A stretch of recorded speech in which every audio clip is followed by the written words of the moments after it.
Hello,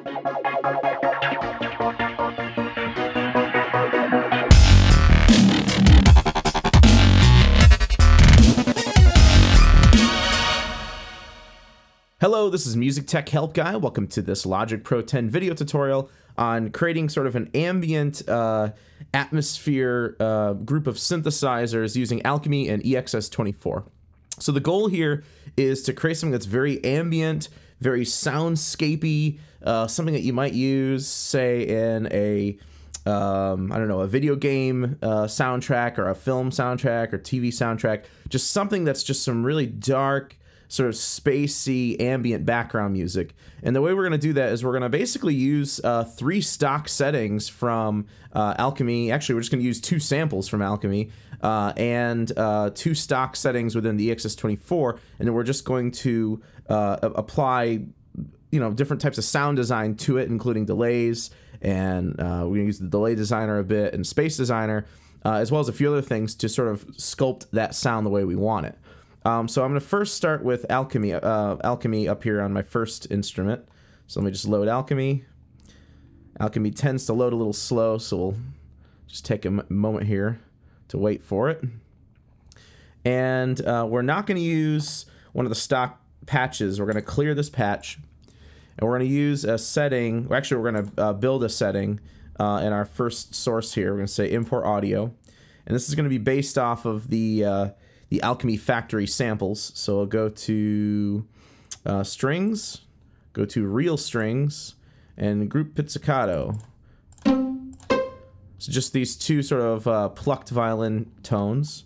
We are going to use granular mode, so we can repeat these samples and make sort of like a moving effect. Import those. And then we're going to go to source A here, under the granular tab. And I'm going to play with these knobs a bit just to sort of get the sound we're looking for. So pull our taps up a bit. Actually, I'll tell you what, let's make sure this is armed. There we go. Pull the taps up a bit. Pull the tap spacing, actually all the way up is fine. Pull the density up a bit. And the size up a bit. And the R time up a bit. There you go. And the R pan, well, you'll hear it sort of makes the sound sort of oscillate back and forth. So that's really cool. I'm also going to pull the release time up on my main AHDSR. There we go. And I'm just doing that so I don't have to hold the key down. I'm also going to pull the attack time up a bit just to blur the attack of the pluck just a bit. There we go. So you already have something that's kind of cool sounding. The only other thing I'm going to do within Alchemy is I'm going to go to the arpeggiator section, and I'm going to turn this on random and pull the rate to an 1/8 note, just where it's at. So whatever chord I play, but it's going to play random notes, and it's going to sound maybe a little less awkward when we add some delay and reverb to this. It'll sound more like a soundscape and less like just random notes. Actually, let's pull the we'll keep the octave at 1. Lastly, what I'm going to do just as a safety is I'm going to pull the number of voices up to the maximum number, just in case we get some voices getting cut out. So I'll just call this Alchemy Pit Strings. There you go. All right, 2 things we're going to add to this Alchemy track. We're going to add delay designer. And we're going to use a setting called, it's under complex filtered. It's called ease in and out 4. Now it's very cool, but the grid, the movement of the taps are a little too fast for my liking. I do want to do something musically with this, but I don't want the taps to be that quick. So I'm going to change the grid from a 64th note to a 16th note. There we go. And we are clipping a little bit there. Let me just pull down the main volume in here. There we go. I'm going to pull the dry up a bit and pull the wet up a bit.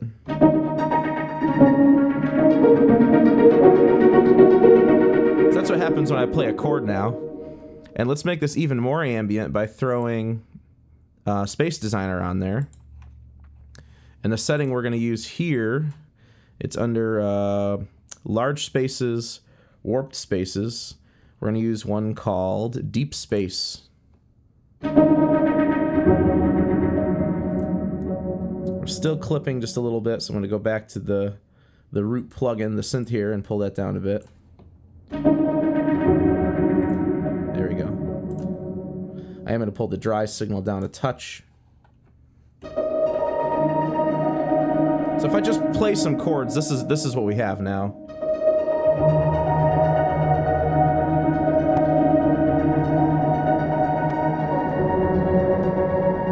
So this really cool sort of like ambient sort of arpeggiating sound. If you're hearing some clicks in there, that's just because my buffer size is a bit low, and I'm trying to do a screen capture while running Alchemy, as you guys have probably found in some of my Alchemy videos, is seems to be a running problem there. Okay, the next instrument is going to be the EXS24.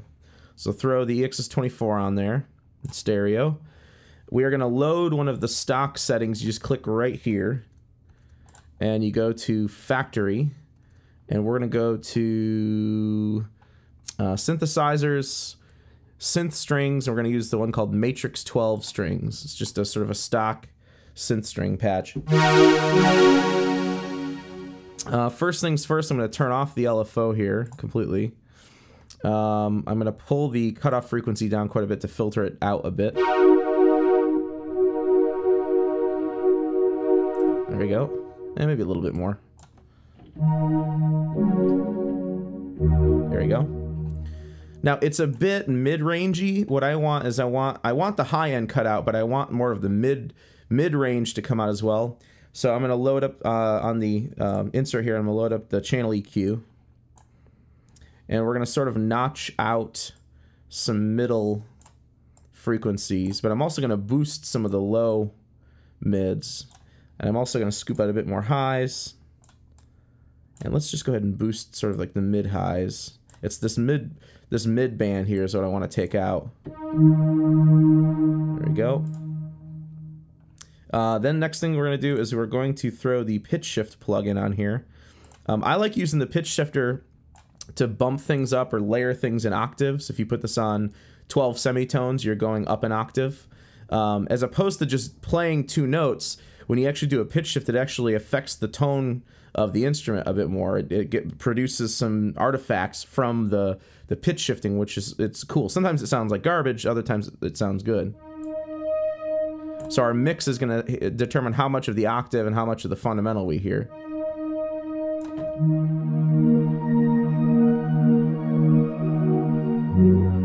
That sounds nice. Let me just go ahead and pull down the volume of the EXS24 a bit. We're going to throw the tremolo plugin on here. It's under modulation. We're just going to use a preset on this one called Deep Tremolo. So we've got that now. And then we're going to follow up with Delay Designer.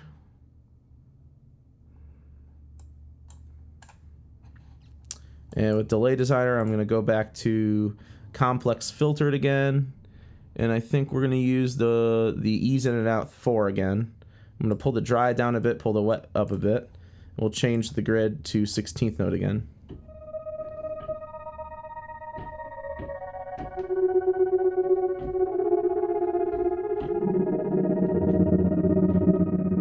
So that's cool.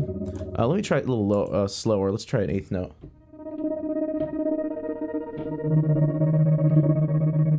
Yeah, maybe just hear a little bit more of the wet. And then we're going to follow up by putting Space Designer on there again. And we're going to use the same reverb we did before. I'm going to use large spaces, warped spaces, deep space. And we're going to pull the dry down a bit, pull the reverb up a bit. Now, I like that sound that we're getting. That pulsing effect that was produced from the delay and the tremolo is being softened a lot here. But what I'm going to do is I'm going to pull the sample rate down to half. What that does is it extends the reverb tail and also deepens it in the tone, so it's not such a bright reverb tail.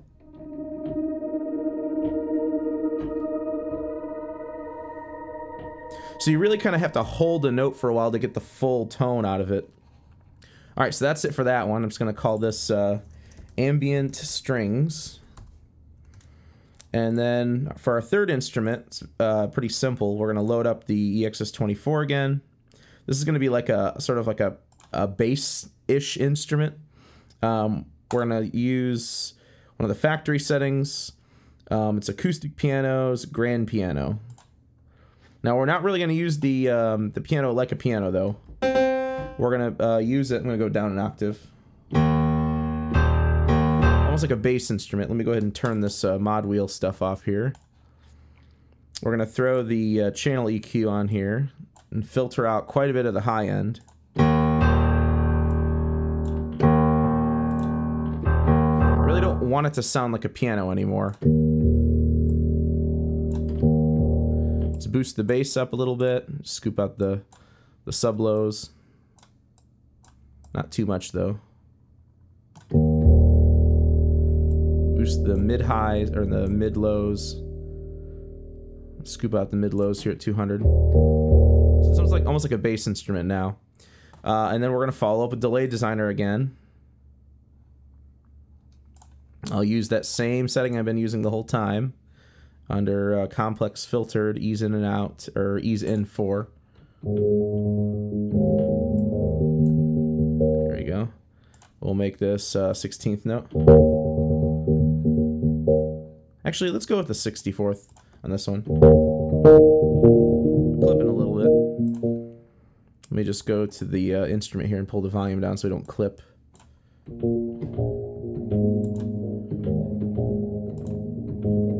There we go.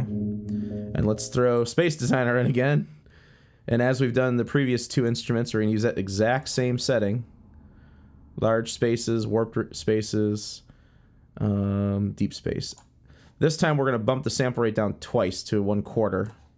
Pull the reverb up quite a bit and pull the dry signal down. The reason why I keep using the same reverb is I kind of want the same ambient background tone to be similar. I don't want to use two drastically different reverbs. Sometimes you can come up with some cool sounds that way, but I'm not going to do that. So I'm just going to call this, you know, ambient bass, even though it's technically a piano sample. Let's see what this sounds like. There we go. All right, you know what? I'm going to use a little bit more dry. And in the delay, I'm going to use just a little bit less wet. There we go. So what I'm going to do is I'm going to intentionally play in something that it's played to the grid. You can choose not to play to the grid with music like this, but I'm going to choose to play to the grid, but I'm going to create an off, sort of an off phrasing. I'm going to create a 5-bar phrase with my strings and my bass, and then with the pizzicato strings, I'm going to play in like sort of a repeating 4-bar phrase. So I have this sort of like 5 against 4 thing going on, which again makes it even more sort of random and more ambient sounding. So let's give this a shot.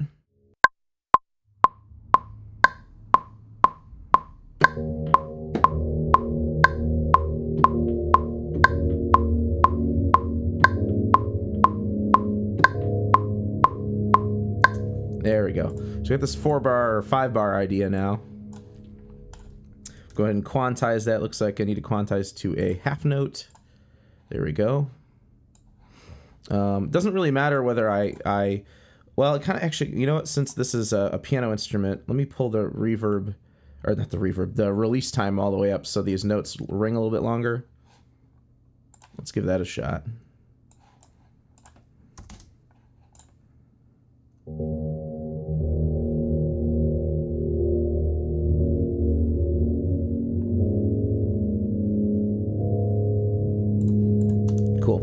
Just going to duplicate this by hitting R, or Command R 4 times.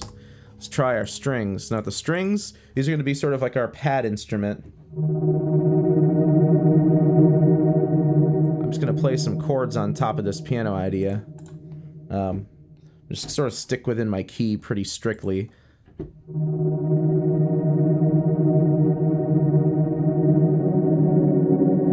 much that's all I'm going to do. I'm just going to play the 1 and the 3 chord in E flat minor.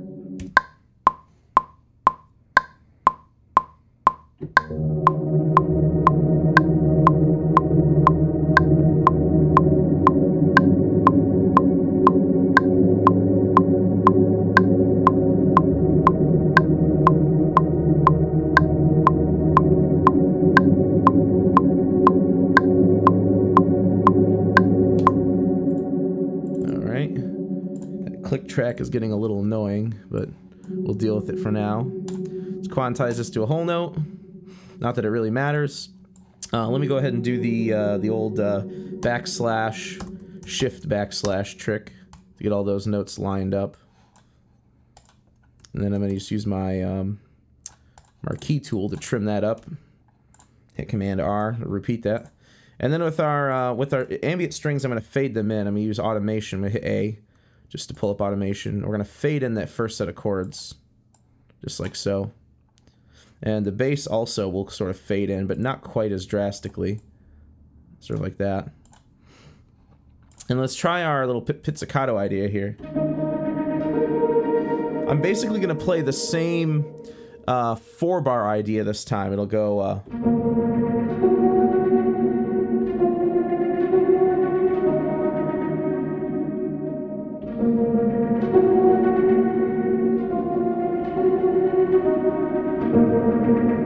So it's the same idea twice, really. So it's 8 bars, with one time having a little bit different, little extra note on the bottom there.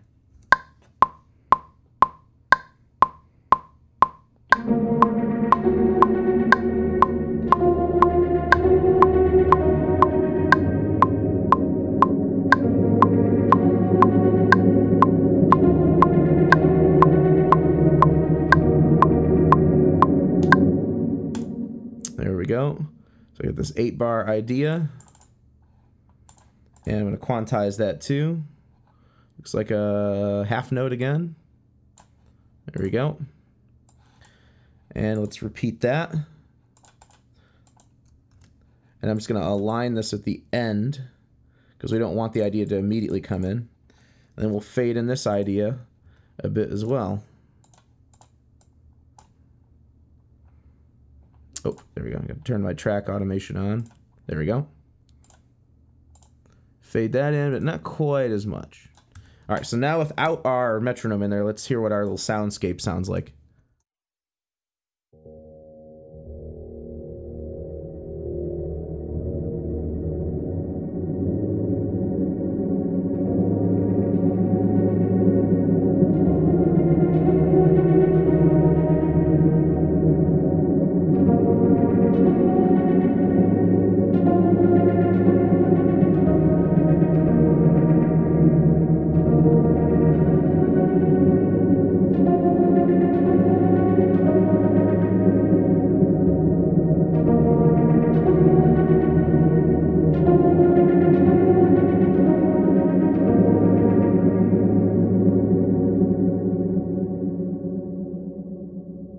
All right, so that's great. It's very haunting, very spacey, very soundscapey. This would be great. This would be even better if you took this as like a soundscape, like sort of like the body or like the base of the song, and then mix it with some real instruments, something that's maybe a little bit more fit for like a film score. You could maybe layer some real strings on top of this soundscape to create something really, really cool. So I hope you guys enjoy me doing these short little sort of synthesis and sound design videos. I really like them. That's kind of cool to just sort of sit down and create a sound for the sake of creating the sound, for the sake of experimentation. So I hope you guys enjoyed the video, and thanks for watching.